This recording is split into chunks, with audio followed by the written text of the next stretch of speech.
अरे वा, पुन्हा एकदा स्वागत आहे मित्रांनो. मी मनचल चल आणि हो, मी परत आलो आहे एक नवीन कथा घेऊन.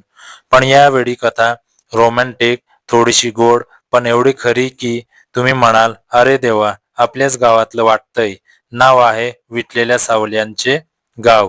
एका मुलींची गोष्ट आहे, तारा आणि तिची आई सावित्री.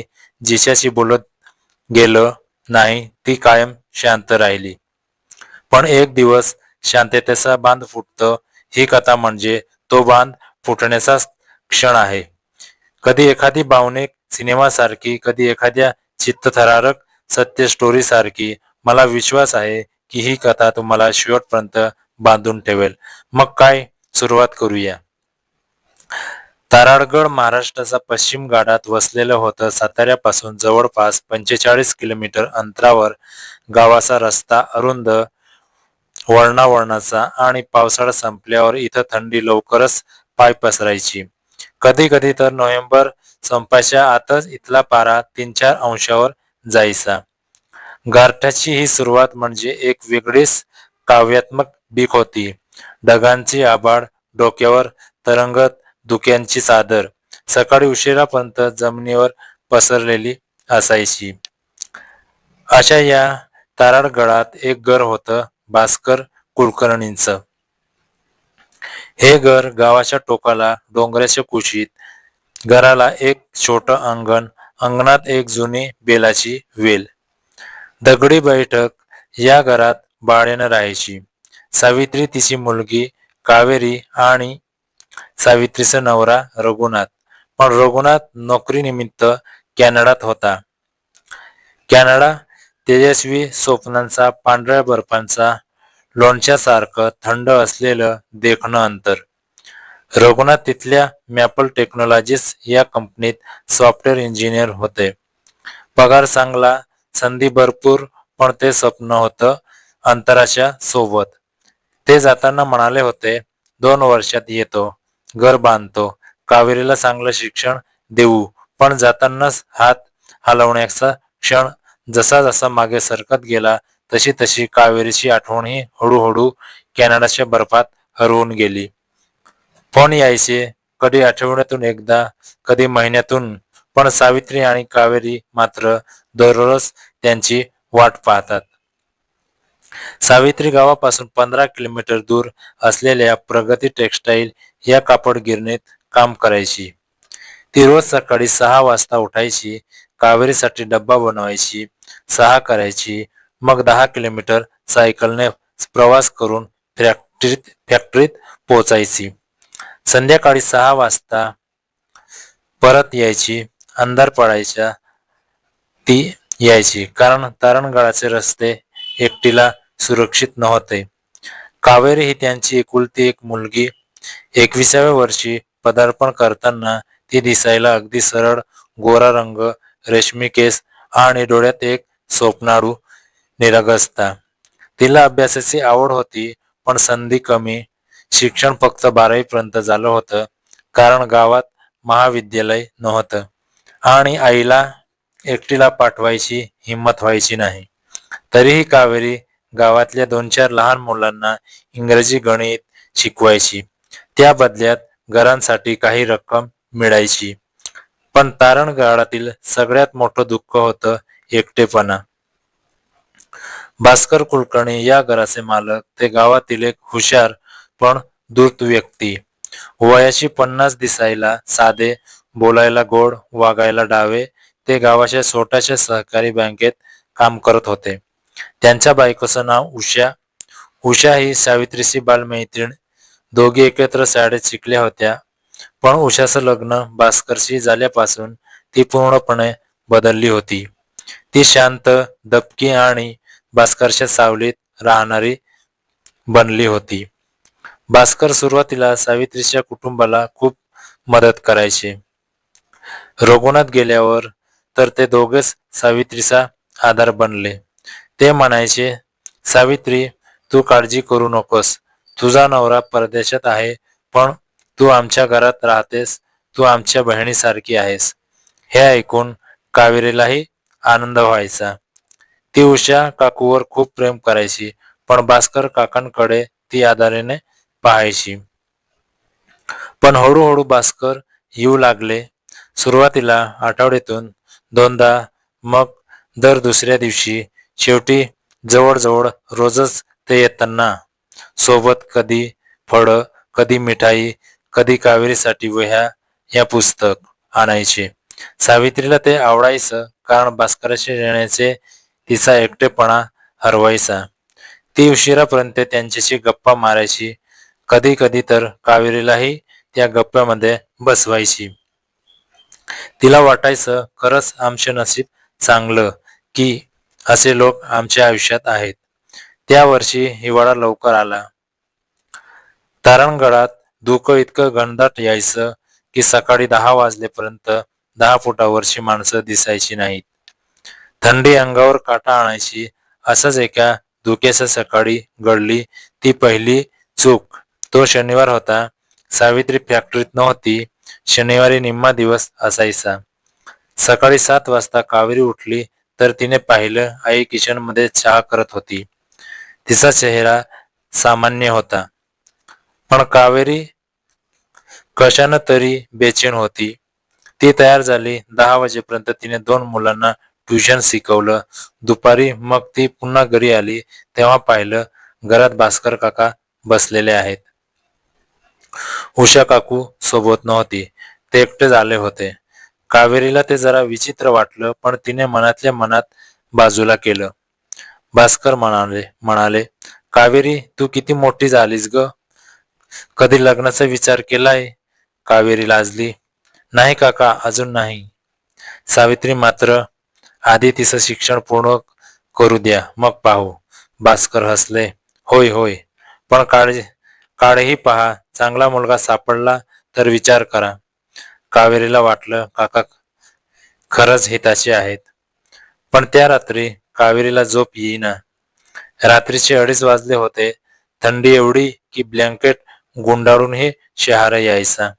अचानक तिला आईच्या खोलीतून बांगड्यांचा आवाज आला आणि सोबतच एक विचित्र आवाज, जणू कोणी मोठ्याने श्वास घेत असेल. थोडीशी कुसकुरट, हळवी किंकाळी. कावेरी गार झाली. कान देऊन ऐकू लागली. आवाज बंद व्हायचा, परत सुरू व्हायचा. तिला जाणवलं, तो आवाज कोणाच्या दुःखाचा होता, आनंदाचा नव्हता. ती अंथरुणातून उठली. हातात एक विजेरी घेतली. हळूच पावलं टाकत ती आईच्या खोलीच्या खिडकीपाशी गेली.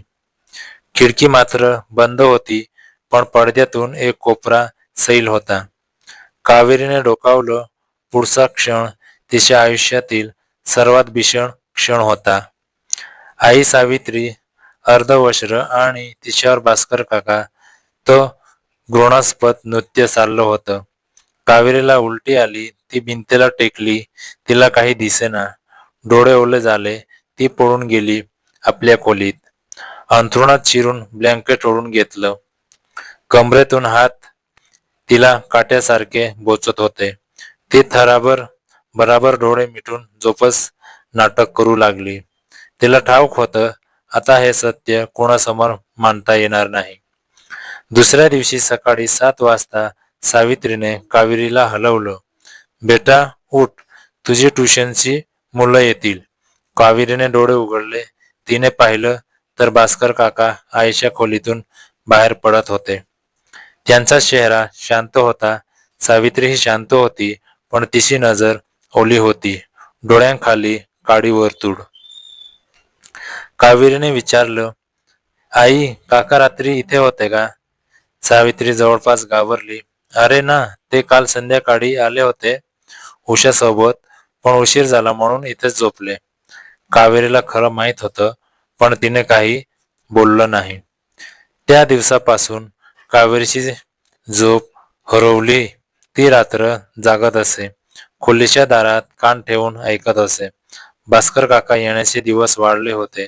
कधी तर ते फोन करून सांगायचे, आज येतोय, आणि रात्री ते सावित्रीच्या खोलीत जात असे. कावेरीला प्रश्न पडला, काय चाललंय? आई स्वतःहून का किती मजबूर आहे? तिला काहीच कळेना.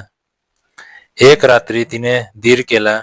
आईच्या खोलीचे दार थोडं उघड होतं. त्यातून तिने पाहिलं भास्कर काका सावित्रीच्या मानेत गळा घालून बसले होते. सावित्रीचे डोळे बंद होते. तिच्या चेहऱ्यावर वेदना होती, पण ती काही बोलली नाही. कावेरी ओरडली असती, पण तिच्या तोंडातून आवाज निघेना. ती पुन्हा पडून गेली. खोलीत हे दृश्य सतत पुन्हा पुन्हा डोळ्यासमोर यायचं. तिला वाटायचं मी आपल्या आईच्या दुःखाची साक्षीदार आहे, पण बोलायची ताकद नाही. कारण बोललं तर घर जाईल, आश्रय जाईल. आणि तिला माहित होतं आई म्हणजे एकटीच नव्हती, ती दोघांची लाज होती. त्या लाजेचा बोजा त्यांनी उचलला होता. नोव्हेंबर संपत आला. आता डिसेंबर लागला होता. तारांगणात थंडी हाडं गोठवणारी अंगातल्या बेलांची वेलीवर गारवाने पानानच उतरली नव्हती. कावेरी सकाळी उठली तर पाहिलं घरातलं वातावरण वेगळं होतं. आईचा चेहरा अगदी पांढराफेक. भास्कर काका दुपारी झाले ते आज काहीसं वेगळं दिसत होते. दुपारी चहा झाला. भास्कर काकांनी सावित्रीला बाजूला नेलं. कावेरी हॉलमध्ये बसून पुस्तक वाचत असल्याचं नाटक करत होती, पण कान देऊन ऐकत होती. भास्कर काका म्हणाले, सावित्री, मी तुला काही सांगतो, शांत राहा. सावित्रीच्या आवाजात भीती होती. काय झालं?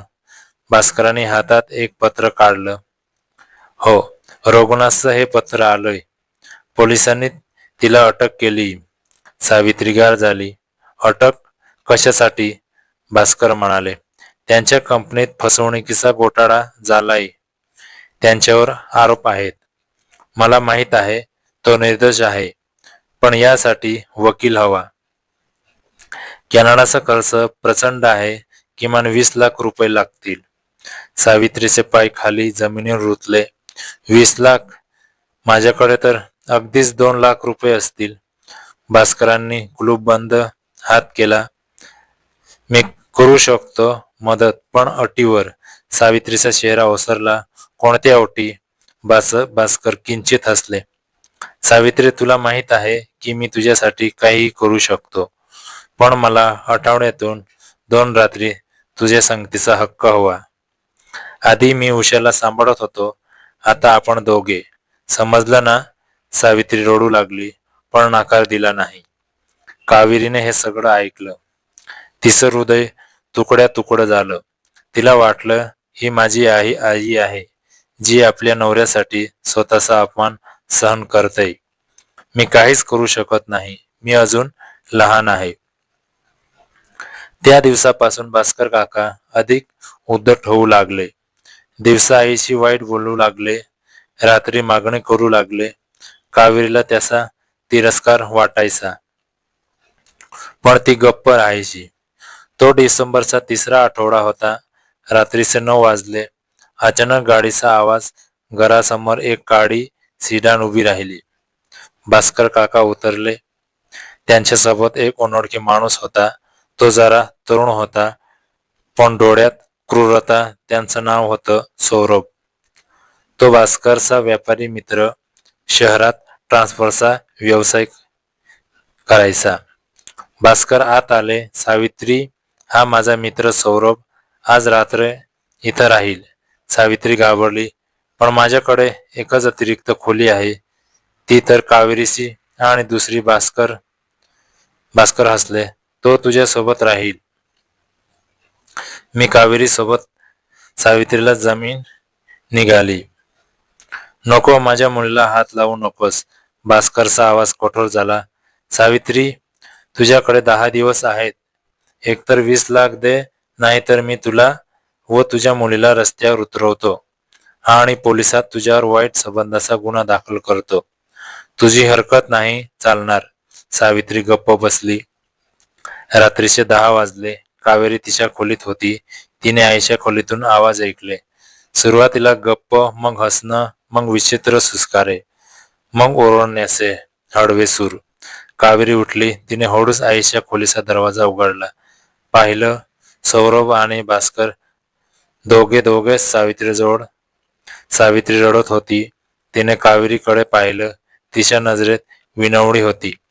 परत जा लेक. पण कावेरी शिलेसारखी उभी होती. आणि मग घडलं ते भीषण. भास्कर काका उठले, कावेरी जवळ आले. त्यांनी कावेरीचा हात पकडला.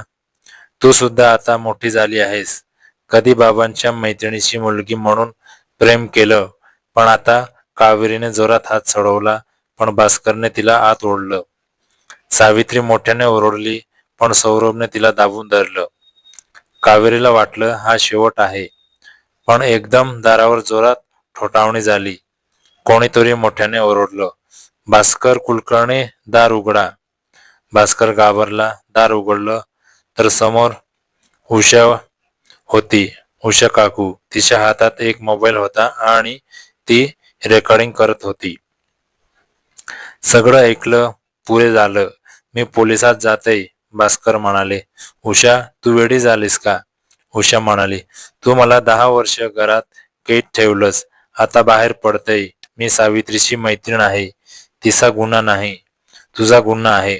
उषाने त्या रात्री पोलिसात फोन केला. पोलिसांनी भास्कर आणि सौरभला ताब्यात घेतलं. तारणगडात दुसऱ्या दिवशी खळबळ उडाली. पोलिसांनी भास्कर आणि सौरभ यांना गावाच्या पोलीस ठाण्यात नेलं. तारणगडाचा न्याय यंत्रणा हळू आहे, पण कागदपत्र नीट जुडली. उषाने त्या रात्रीचं रेकॉर्डिंग दिलं, ज्यात भास्करची धमकी, सावित्रीची विवशता, कावेरीला हात लावण्याचा प्रयत्न यांचे पुरावे होते. पण तरीही गावात लोक वेगवेगळ्या बाजू घेऊ लागले. काही म्हणाले भास्कर चांगले होते, सावित्रीनेच फसवलं, तर काही म्हणाले श्रीनेच आपल्या नवऱ्याच्या मित्रासोबत वागावं असं. पण उषा मात्र ठाम होती. उषा सावित्रीला भेटायला आली. ती म्हणाली, अगं माफ कर, मी लवकर ओळखलं नाही हा विषय, पण मला भास्करचा मूळ चेहरा माहीत होता. तो मला 10 वर्ष शारीरिक मानसिक त्रास देत होता, पण मी बोललो नाही, कारण गावातलं बोलणं. पण जेव्हा तुझ्या मुलीचा प्रश्न आला तेव्हा मी थांबू शकली नाही. दोघी रडल्या. कावेरी उषाच्या पाया पडली. ताई, तुम्ही आमची मोठी बहीण झालात. दरम्यान कावेरीने तिच्या मित्र आर्यनशी संपर्क साधला. आर्यन तारणगडापासून 20 किलोमीटर अंतरावर असलेल्या कराड शहरात राहत होता. त्यांचे वडील निलेश सर एक फायनान्स सल्लागार होते. कावेरीने आर्यनला सगळी परिस्थिती सांगितली. आर्यन म्हणाला, तू काळजी करू नकोस, मी बाबांशी बोलतो. निलेश सर यांनी लगेच आठवड्यातून कावेरीच्या खात्यात कर्जाची रक्कम पाठवली, 20 लाख रुपये. पण ते कर्ज सरळ सावित्रीला दिलं. सावित्रीने ते पैसे भास्कर आणि सौरभच्या नातेवाईकांना परत केले.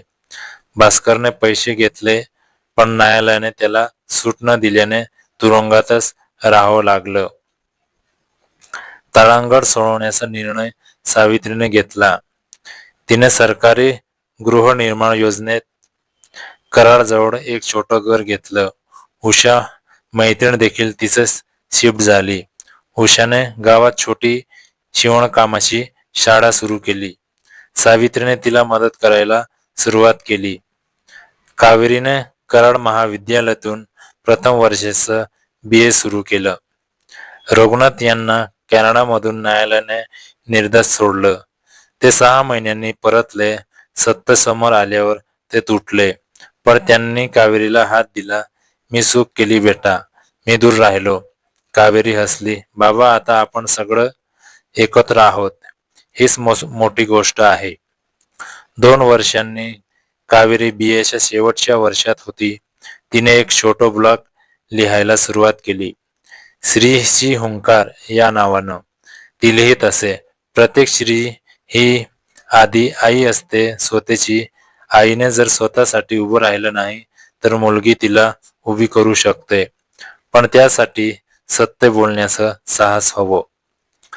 एक दिवस तिने तारणगड परिसरात एक कार्यशाळा घेतली.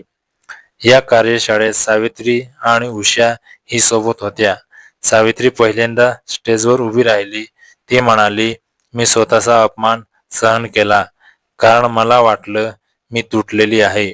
पण माझ्या मुलीने मला हात दिला.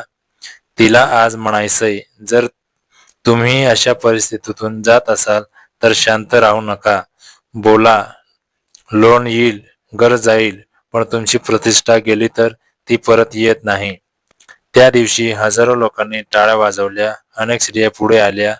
काही बोलल्या की त्यांनाही असाच त्रास झाला, पण त्या गप्प होत्या. कावेरीने त्या दिवशी ठरवलं, ती एक संस्था स्थापन करणार, एकल स्वर या नावानं, जिथे कोणतीही स्त्री आर्थिक, शारीरिक, मानसिक त्रासावर बोलू शकेल, वकील मिळवू शकेल आणि नवी सुरुवात करू शकेल. रघुनाथ आणि सावित्री आता शांततेत राहत होते. कावेरी शिक्षण पूर्ण करून नोकरीला लागली. आर्यन तिचा चांगला मित्र राहिला. उषाने तिच्या शिवणकामाच्या शाळेतून 30हून अधिक महिलांना रोजगार दिला. तारणगडमध्ये भास्करला 10 वर्षाची शिक्षा झाली. सौरभला 5 वर्ष. पण दोघांनी उच्च न्यायालयात धाव घेतली. तेव्हा कावेरी पुढे आली. तिने सांगितलं, त्यांनी जे केलं ते अपराध आहे. मी आणि माझी आई साक्ष देऊ. हे ऐकून न्यायालयाने शिक्षा वाढवली. ती संध्याकाळची वेळ होती. हिवाळा संपत आला होता. कराडच्या घराच्या अंगणात कावेरी बसली होती. आई सावित्री तिच्याजवळ बसली होती. बेटा, तू फार मोठं काम केलंस. कावेरी हसली. आई, तुला वाटतं मी मोठी आहे. मी तर फक्त एका चुकीच्या रात्रीची साक्षीदार होती. पण तू त्या रात्री हरली नाहीस, हेच मोठं आहे. त्याच रात्री कावेरीने आपल्या डायरीत लिहिलं, प्रत्येक अंधाराची एक पहाट असते. ती पहाट येते, ती देव दाखवतो. तो जो हार मानत नाही, जो स्वतःवर प्रेम करतो, जो दुसरीला बळ देतो. मी स्वतःवर प्रेम करायला शिकले. आता शिकवेन दुसऱ्याला. प्रिय मित्रांनो, ही कथा फक्त मनोरंजनासाठी नाही, ही आहे प्रत्येक स्त्रीच्या शांत वेदनेची गोष्ट. कावेरीने बंड केलं, पण ते बंड म्हणजे पोलिसात जाणं एवढंच नव्हतं. ते बंड होतं घर सोडण्याचं, नाती तोडण्याचं, आईला आरसा दाखवण्याचं आणि नवी सुरुवात करण्याचं. जर तुम्हाला ही कथा आवडली असेल तर लाईक करा, शेअर करा आणि कमेंटमध्ये आपले विचार नक्की लिहा. अशाच प्रेरणादायी, सामाजिक, रोमॅन्टिक आणि वास्तववादी कथांसाठी आमच्या मन चलचल या यूट्यूब चॅनलला सबस्क्राईब करा. धन्यवाद. आपला मन चलचल. धन्यवाद मित्रांनो. कथा आवडली तर नक्की सबस्क्राईब करा. धन्यवाद.